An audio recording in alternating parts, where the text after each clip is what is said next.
It's Chris Eads, known online as Wootini, here with another Gay Gamer video podcast. I'm going to start off with a very rare theater review, actually. This past week, I treated my husband to King Kong on Broadway. We don't see a lot of Broadway shows because they're stupid expensive, but he is a massive King Kong fan, and ever since that musical opened, he's wanted to see it, regardless of whether it was good or bad. And we just never got around to it because, like I say, they're expensive.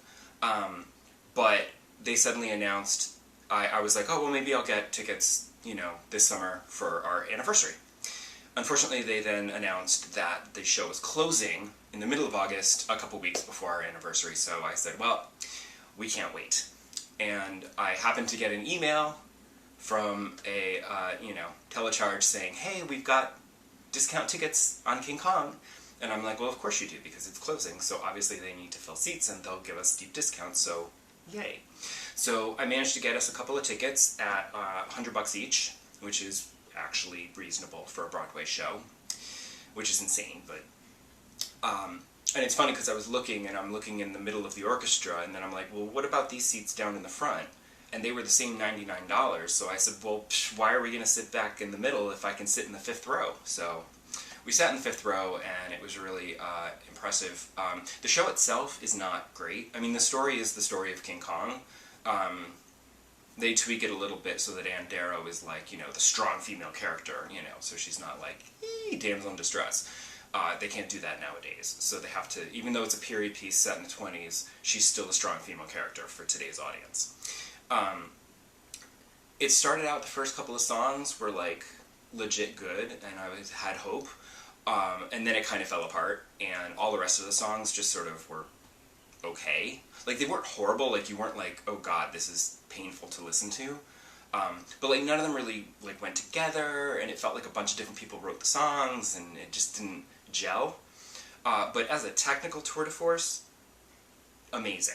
Like, I wouldn't buy this soundtrack to listen to, but combined with the visuals, because, it's amazing. Like, that's what you're going to see, is the visuals of this giant Kong puppet that's just insanely cool. And, the rear screen projection, backgrounds, and it was all very, like, the staging and the choreography and the puppetry was, like, totally worth the price of admission for me. I was like, good work, people. They deserved that special Tony Award for making that puppet.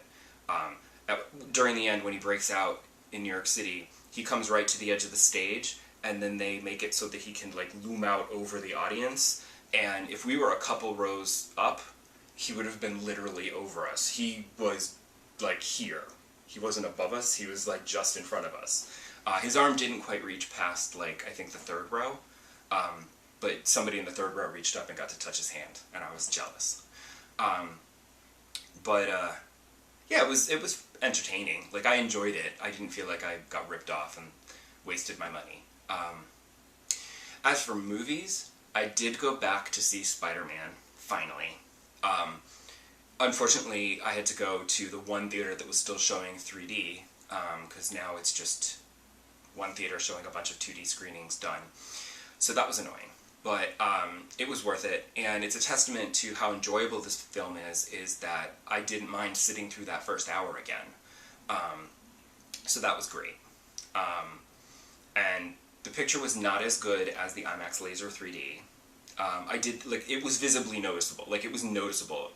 Like, there were things that, like I noticed, like, the edges of special effects, CGI stuff in IMAX Laser, where I was like, oh, that's, a little rougher on the edges, but in the regular 3D, it was blurry and soft, so it was fine. So in a way, it was almost better, but that crisp, clear picture was incredible, and I hope to see more films in IMAX Laser and 3D. But yeah, Spider-Man's great. It was thoroughly enjoyable until the end. Not the actual end. The actual end of the story was great, but then they had little credits. Then you had your first mid-credits tag, which started out fine. It was just this cute bit of fluff with Spidey and MJ.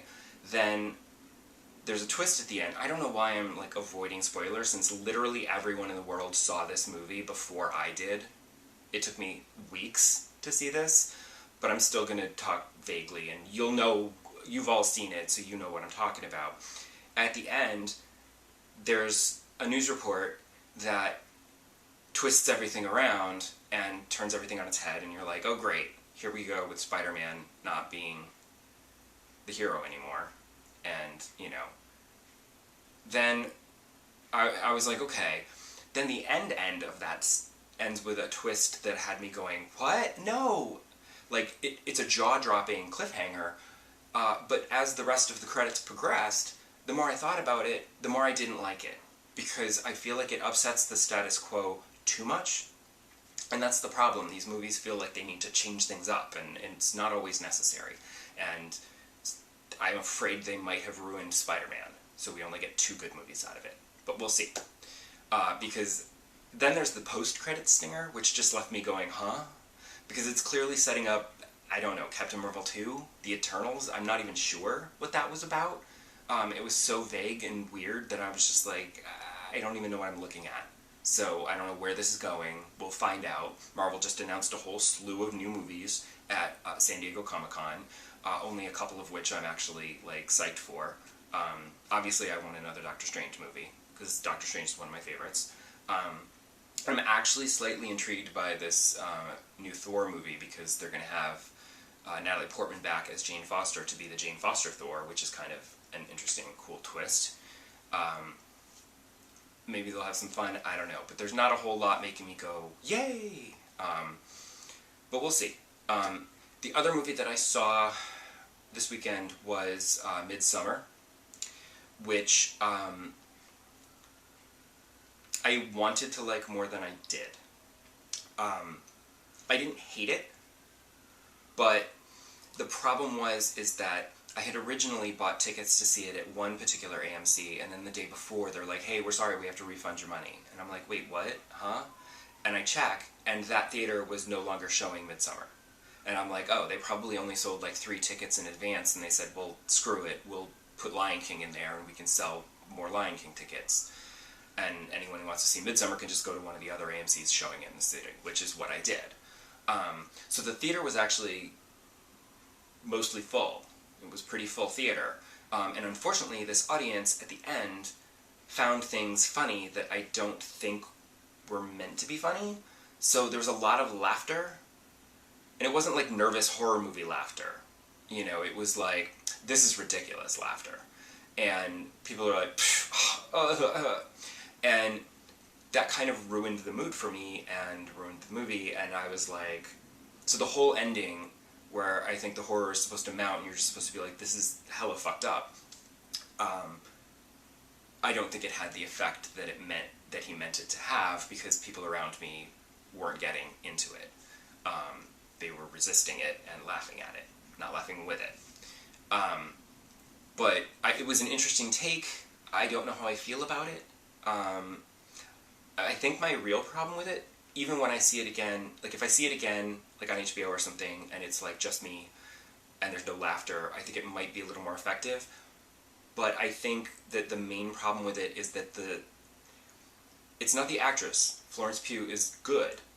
It's the character that she's given to play, which is not entirely likable. Whereas in Hereditary, Toni Collette played this amazing character that you really felt bad for, and you felt her grief, and you understood why she did what she did.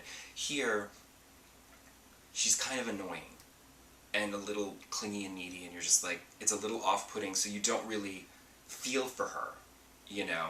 So it's sort of, it distances you from the character, so you never get emotionally involved with any of the characters. It's all very surface. So it didn't quite work for me.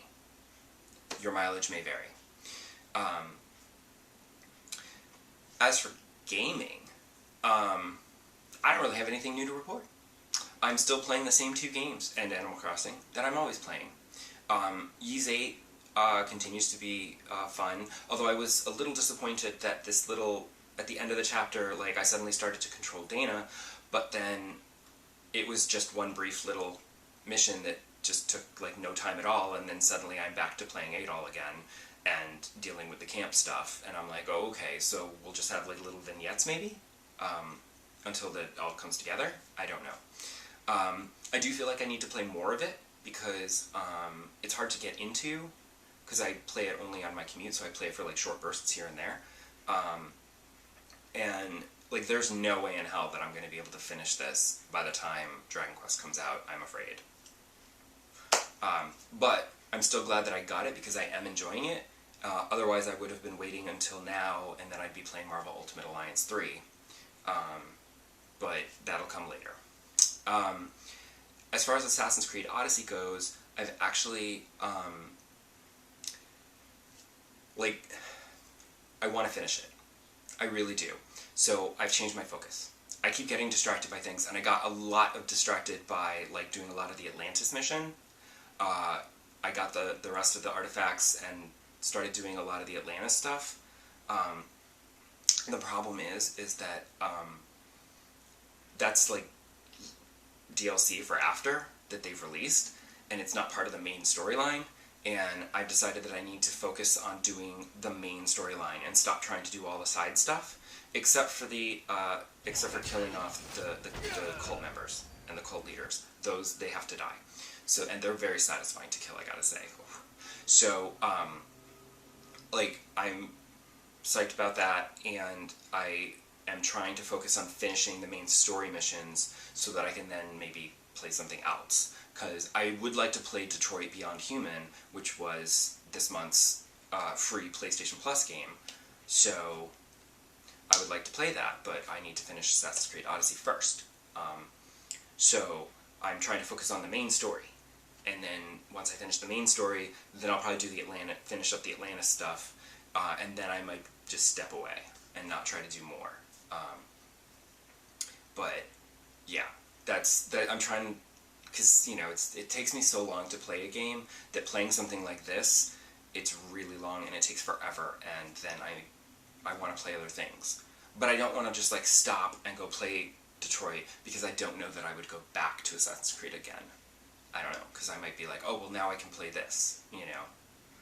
So, that's it. I don't know how far I have to go in Assassin's Creed Odyssey. I feel like I am pretty close to the end. I feel like I should be about 3/4 of the way to the ending. I should check a walkthrough, just like the chapter headings, not to spoil what's coming, just so I can see, like, where I stand. I don't know. I will talk to you again next episode, and I'll have more to say. And you'll just sit there and listen to me for some reason. I don't know why you do. But I appreciate it. Thanks for letting me ramble on. Bye!